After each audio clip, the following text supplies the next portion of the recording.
Greetings, Richard Fulmer here, and welcome to another Richard's Rock Rambles, albums that are 50 years old in 2022.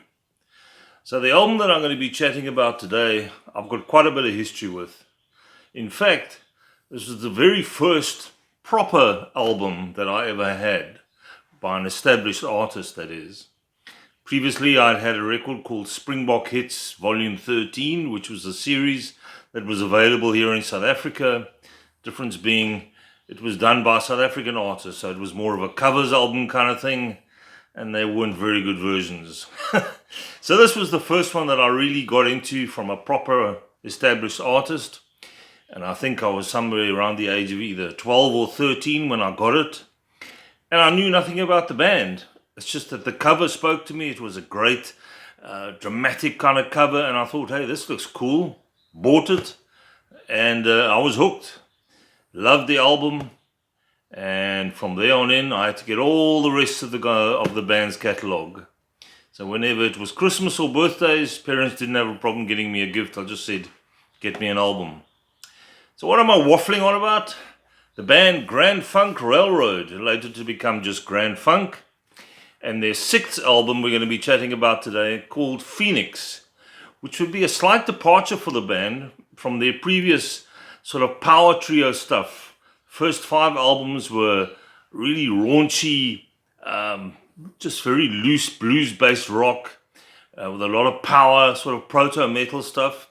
Here they would bring in a few more slightly lighter touches, and in the subsequent album called We're an American Band, they would go the whole commercial hog.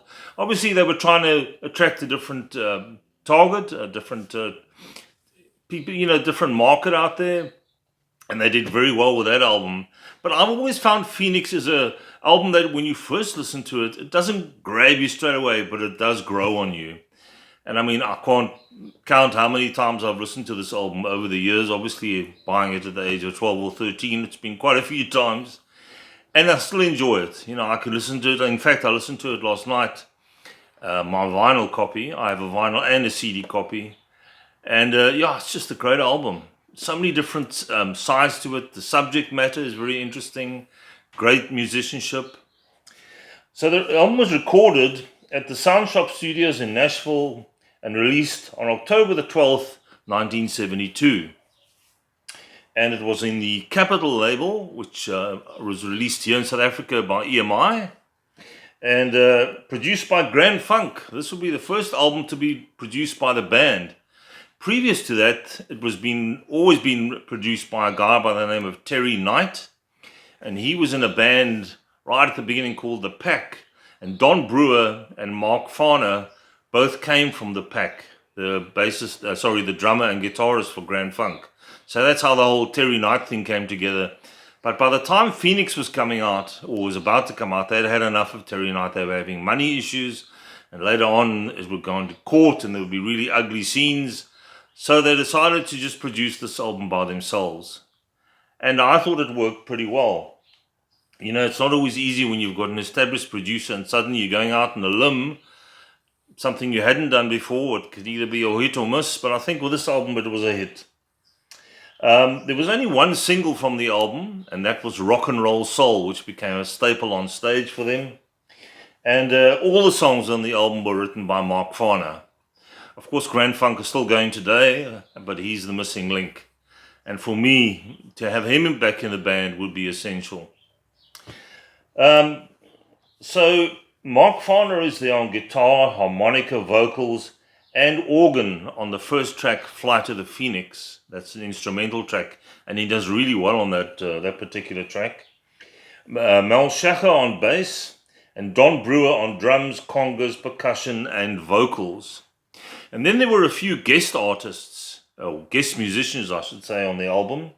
And the first of those is a guy by the name of Craig Frost, who after this album would actually become a permanent member of the band right up until the end. Great keyboardist.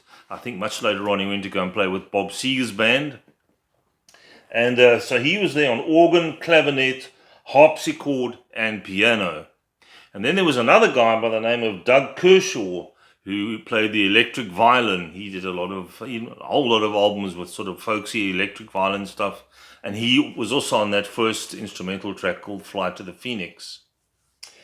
So, let's have a look at this album. So now you can see why as a 12-year-old that grabbed my attention. I love that cover. Great artwork. Be really great for a tattoo as well.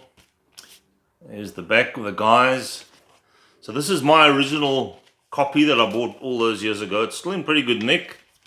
If you open it up, there's a shot of the guys looking all relaxed there. Mark Farner in the middle, Don Brewer with the afro, and Mel Schacher lying down on the side there. And there you just had the tracks and what the guys were playing. So that was the vinyl. And this is the 2002, if I'm not mistaken, remastered edition. These all came with bonus tracks. There's one bonus track on here which is a different version of Flight to the Phoenix. Not 2002 remix with extended ending. So they were still working on the track and they've put it in here. I must say the EMI did a really good job with these. The sound quality was great. And so let's just see if there's anything else I can show you inside here. Any photographs? Well, that's pretty much the same as the vinyl. Not really much in the way of photographs, and there's a few. Some ads, I think, in Japan and other places. So, let's have a look at the tracks. And this is one of those albums, one of the few albums that I have in my collection, that just stick in your brain. Every single track. I mean, I know all the lyrics to all the songs. I know when the lead break's coming in, when there's a guitar riff, even the drum fills, and where the keyboard section is coming in. I know this thing back to front like the back of my hand. So the first track is Flight to the Phoenix, which is, as I said, played by Mark Farner on the organ. Does a great job. Just nicely, some great drums from Don Brewer, Mel Schacher. The whole band are just cooking on this track. And it would be one of two instrumentals that they've done in their career. I think the other one was called Genevieve, and that was on the album Born to Die from 75. So that was much later on. But a great track to kick off the album. Then there's a second track called Trying to Get Away, which is a kind of a stop-start beat to it. A lot of different styles on this album. As I said, they did away with the sort of power trio stuff. They were trying different things. And it perhaps did alienate a few of the early fans. So it wasn't one of their biggest sellers. But as I said, it's an album that does grow on you. Then there's a track called Someone, which is basically a track about betrayal and failed affairs and what have you. Then it's She Got to Move Me, which is a great bit of vocals from Mark Farner and Don Brewer. They were both good singers. Don Brewer had more of a raunchy kind of voice. Mark Farner had a bit more of a range to his vocals. Then there's a track called Rain Keeps Falling, which is a really slow kind of cool track. Then there's a track called I Just Gotta Know. And around the time of this album, 72, Vietnam was still happening. And so that's pretty much an anti-war song.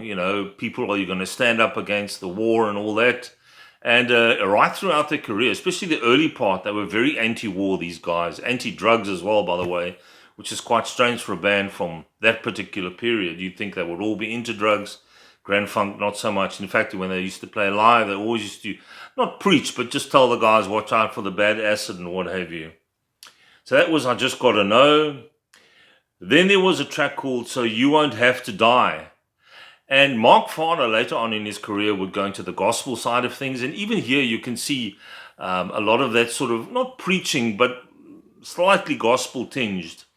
And it's pretty much a song about overpopulation, birth control and what have you, which may have been a bit contentious. Sometimes he did get a bit preachy, I guess. So that was that track. Really nice rhythms, a really cool track. Then there's one called Freedom is for Children, which is also quite a cool track.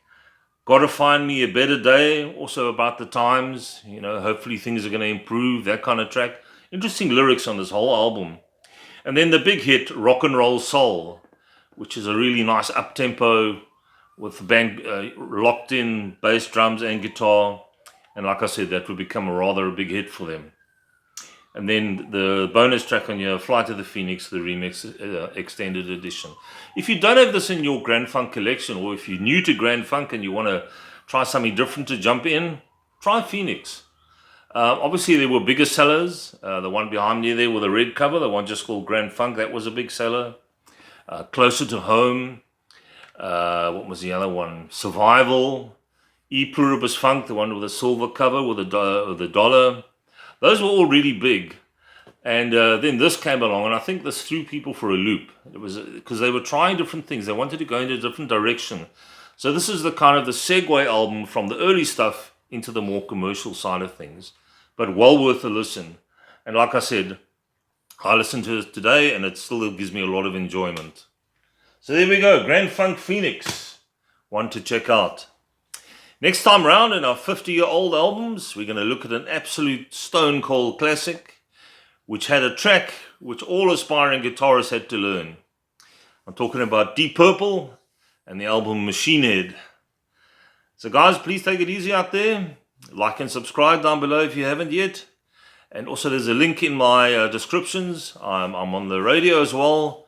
Richard's Rock Rambles, Rebel Rock Radio. If you click on that link, it'll take you to the station, and then you can check out where my program is. Take it easy, and I'll catch you soon. Cheers.